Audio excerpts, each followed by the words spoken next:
छत्तीसगढ़ सरकार के श्रम मंत्री शिव कुमार डहरिया ने भारत 24 से एक्सक्लूसिव बातचीत की। शिव कुमार डहरिया ने बताया कि प्रदेश में कांग्रेस 70 पार का टारगेट कैसे हासिल करेगी। तो देखिए, चुनावों की तारीखों का ऐलान हो चुका है। 3 दिसंबर को नतीजे आएंगे। 5 राज्यों में होने वाले विधानसभा चुनाव के लिए पॉलिटिकल पार्टीज ने भी अपनी कमर की पेटियां कस ली हैं। अब बात छत्तीसगढ़ की करेंगे। छत्तीसगढ़ में 2 चरणों में चुनाव होगा और हमारे साथ में बातचीत के लिए शिव डहरिया हैं, नगरीय प्रशासन मंत्री हैं छत्तीसगढ़ सरकार।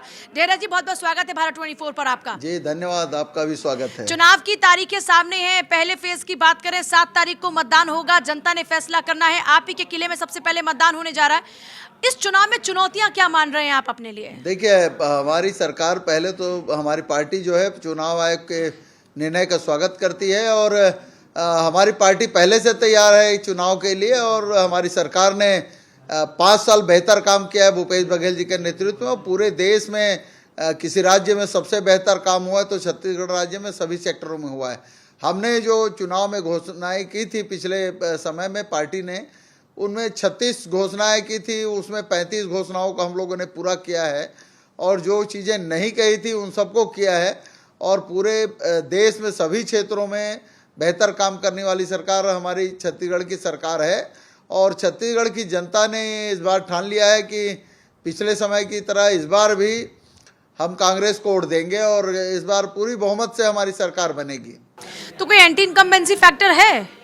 जी नहीं, कहीं कोई एंटी इनकम्बेंसी फैक्टर नहीं है। जरूर सरकार के खिलाफ तो कहीं नहीं है, कहीं हमारे कुछ एकाध एमएलए हैं उनके खिलाफ हो सकता है, लेकिन सरकार के खिलाफ कहीं कोई एंटी इनकम्बेंसी नहीं है। और सरकार को पक्ष में पूरे प्रदेश की जनता है। हमारे सारे लोगों के लिए काम सरकार ने किया है, चाहे वो सभी वर्गों को लेके चलिए, सभी सेक्टरों में काम किया है। आज प्रदेश में किसान खुश हैं, नौजवान खुश हैं, महिलाएं खुश हैं, हमारे अनुसूचित जाति, जनजाति, पिछड़े वर्ग के लोग और खासकर गरीब लोगों के लिए जो काम भूपेश बघेल जी की सरकार ने किया है। छत्तीसगढ़ राज्य बनने के बाद जितनी भी सरकारें रही हैं उन सबसे जो बेहतर काम आज की सरकार ने किया है। तो 2018 से आज 23 के बीच में चलने वाली भूपेश बघेल जी की सरकार ने किया है। नहीं, पर एक सवाल उठता है, जब आप बक्सर की बात कर रहे हैं, बक्सर में ही आप देख रहे हैं कि पीएम मोदी के ताबड़तोड़ कार्यक्रम रहने वाले हैं, कई रैलियां उनकी रहने वाली हैं, तमाम बीजेपी के दिग्गज वहां पर उतारे जा रहे हैं।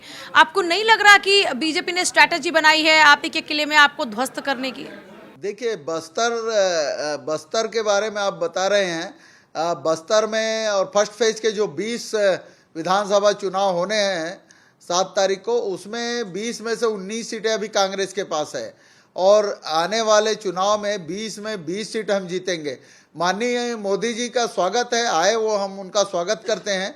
लेकिन मोदी जी से एक प्रश्न और पूछना चाहते हैं। हमारी जो केंद्र सरकार की जो योजनाएं हैं उनकी जो राशि है वो छत्तीसगढ़ को नहीं मिली है।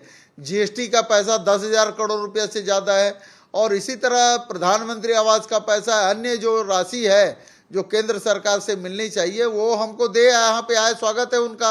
अब वो मोदी जी 4.5 साल, पौने 5 साल तो नहीं दिखे, आधे चुनाव के समय ही अगर मोदी जी आ रहे हैं तो लोग इस बात को समझते हैं कि मोदी जी सिर्फ चुनाव के लिए आ रहे हैं। बस्तर में हमारे आदिवासी भाइयों का जिस तरह से जल जंगल जमीन लूटी गई रमन सिंह के सरकार के समय, छत्तीसगढ़ की जनता ने देखा है।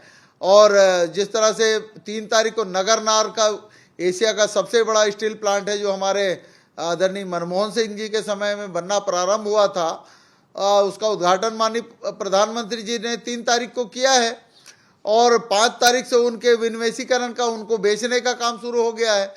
तो बस्तर की जनता जानती है कि देश को बेचने का काम कौन लोग कर रहे हैं और इस देश को बनाने का काम और छत्तीसगढ़ को मजबूत करने का काम, छत्तीसगढ़ के किसानों को मजबूत करने का काम, छत्तीसगढ़ में छत्तीसगढ़ियों को आगे लाने का काम, छत्तीसगढ़ का स्वाभिमान बढ़ाने का काम किसी पार्टी ने किया है कि हमारी कांग्रेस की सरकार ने किया है।